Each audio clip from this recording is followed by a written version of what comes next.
Hello दोस्तों, कैसे हैं आप लोग। दोस्तों आज मैं फिर आपके लिए कुछ इंपॉर्टेंट क्वेश्चंस लाया हूं, बट ये बताने से पहले मैं सबसे पहले उन लोगों को बहुत बहुत कॉन्ग्रेचुलेट करना चाहूँगा जिन लोगों का वीज़ा क्लियर हो चुका है। आज कई लोगों के मेरे पास पिंग आया है कि सर हमारा वीज़ा आ चुका है, थैंक्स फॉर योर हेल्प।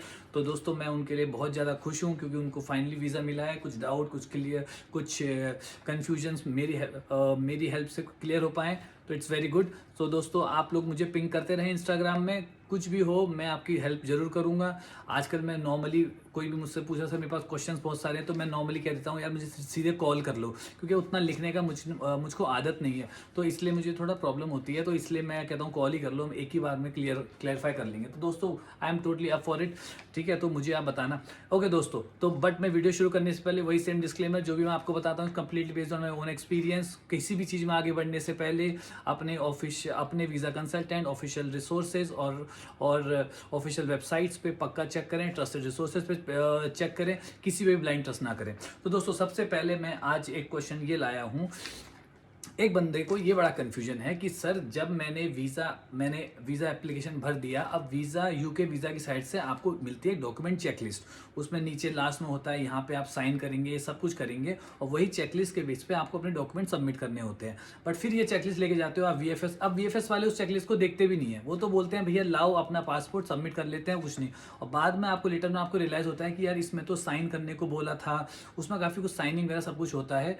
तो अब उनको ये डर है कि यार ये तो अपलोड हुआ नहीं, ये तो साइन डॉक्यूमेंट ये अपलोड हुआ नहीं, जो यूके वीज़ा से चेकलिस्ट मिलती है। दोस्तों मैं आपको फिर क्लैरिफाई कर दूं, उसकी कोई वैल्यू नहीं है, उसको बिल्कुल भूल जाएं। वो डॉक्यूमेंट चेकलिस्ट केवल आपके गो थ्रू करने के लिए है। वीएफएस वाले उसको लें ना लें कुछ भी ज़रूरत नहीं है। केवल जो वीएफएस वाले आपको एक प्रिंटेड रिसिप्ट देंगे वही इंपॉर्टेंट है, उसी को आपको रखना है, एंड दैट्स इट। ओके, तो उस डॉक्यूमेंट चेकलिस्ट पे इतना फोकस करना। हाउएवर उसमें लिखा हुआ है कि साइन वगैरह सब कुछ करना है आपको, बट आप भूल जाएं, उससे कोई फर्क नहीं पड़ता। जो वीएफएस से आपको स्लिप मिलती है उसको पक्का संभाल के रखें, क्योंकि उसी के बेस पे आपको आपका पासपोर्ट रिटर्न मिलेगा बाद में। ओके दोस्तों, तो दूसरा ये है कि एक बंदे ने मुझसे सवाल पूछा है, भाई जी इमिग्रेशन में क्या एजुकेशन के, एम्प्लॉयमेंट के डॉक्यूमेंट्स मांगेंगे इमिग्रेशन क्वेश्चन में। दोस्तों इमिग्रेशन को इतना ज़्यादा सीरियसली ना लें, वो कुछ भी नहीं होता है। आपके पास आपका टिकट होना चाहिए, आपका पासपोर्ट होना चाहिए, पासपोर्ट पे वीज़ा वैलिड होना चाहिए, प्लस आपका पीएलएफ फॉर्म होना चाहिए, और अगर आपके वहाँ रहने का जो अकोमोडेशन है वो आप रख सकें तो रख लें। सीओएस जो है वो एक प्रिंटेड कॉपी अपने, मतलब एक डिजिटल कॉपी अपने मोबाइल पे रखें। दैट्स इट दोस्तों, कुछ नहीं चाहिए। वो केवल चेक करते हैं, पूछते हैं, और कोई भी एजुकेशनल डॉक्यूमेंट, किसी भी टाइप का डॉक्यूमेंट नहीं चाहिए होता है, तो उसको भूल जाएं। कन्फ्यूजन ना रहे, इमिग्रेशन में ओरिजिनल डॉक्यूमेंट्स नहीं मांगते हैं। ओके, तो दोस्तों एक बंदे ने मुझसे ये पूछा, सर जब स्किल्ड वर्कर वीज़ा जब लगता है तो क्या सर हमको क्या इंडियन कंपनी का एक्सपीरियंस लेटर, इंडियन कंपनी का ऑफर लेटर, या कोई भी kind of offer letter, experience letter, resignation letter क्या हमको शो करना पड़ता है। दोस्तों जब भी आपको यूके वीज़ा, यूके से आपको कोई भी सीओएस मिलता है, कोई भी जॉब मिलती है, आपको यहाँ का, इंडिया का कुछ भी दिखाने की जरूरत नहीं है। ना ऑफर लेटर, एक्सपीरियंस लेटर, कुछ भी नहीं पूछता है, कोई भी नहीं पूछता है। ओके, तो ये सब कन्फ्यूजन अपने दिमाग से निकाल दें, इंडिया का कुछ भी नहीं लगेगा। ओके, तो इसलिए इससे कोई फर्क नहीं पड़ता। आपके पास अगर सीओएस है वो ही काफ़ी है आपके यूके वीज़ा एप्लीकेशन के लिए, और उसी के बेस पे आपका होगा। कोई भी आपसे ऑफर लेटर कुछ भी नहीं मांगता है। इवन ऑफर लेटर जो यूके एम्प्लॉयर है उसका भी ऑफर लेटर कोई नहीं मांगता है। इंपॉर्टेंट थिंग इस सीओएस जिसमें सब कुछ मेंशन होता है, आपकी सैलरी से लेकर सब कुछ। तो दोस्तों ये पक्का ध्यान रखें कि आपका कुछ भी नहीं मांगा जाता है, केवल चाहिए तो चाहिए सिर्फ सीओएस। Okay great. एक बंदे ने अच्छा सवाल पूछा है कि सर मुझे पुलिस क्लियरेंस सर्टिफिकेट क्या जरूरत पड़ेगी मुझे अपने स्किल्ड वर्कर वीज़ा के लिए या फिर डिपेंडेंट्स के लिए। तो दोस्तों ऐसा नहीं है कि पुलिस क्लियरेंस सर्टिफिकेट आपको हर जगह चाहिए। ओके, बट अगर आप कुछ ऐसे प्रोफेशन में हैं, जैसे आप टायर 1 एंटरप्रेन्योर का आप वीज़ा अप्लाई कर रहे हैं, टायर 1 इन्वेस्टर का कर रहे हैं, और tyre 2 general work in education और हेल्थ और सोशल केयर में अगर आप कुछ अप्लाई कर रहे हैं, तब आपको पुलिस क्लियरेंस चाहिए होता है। वो भी वहाँ का जिस कंट्री में आप पिछले 10 सालों में 12 महीने से ज़्यादा रहे हैं, उस जगह का आपको पुलिस क्लियरेंस चाहिए होता है। चाहे एक साथ रहे हैं, चाहे टुकड़ों में रहे हैं, बट जिस भी कंट्री में आप रहे हैं उस कंट्री का जो पुलिस क्लियरेंस सर्टिफिकेट है वो चाहिए, अगर आप 12 महीने से ऊपर रहे हैं पिछले 10 साल में।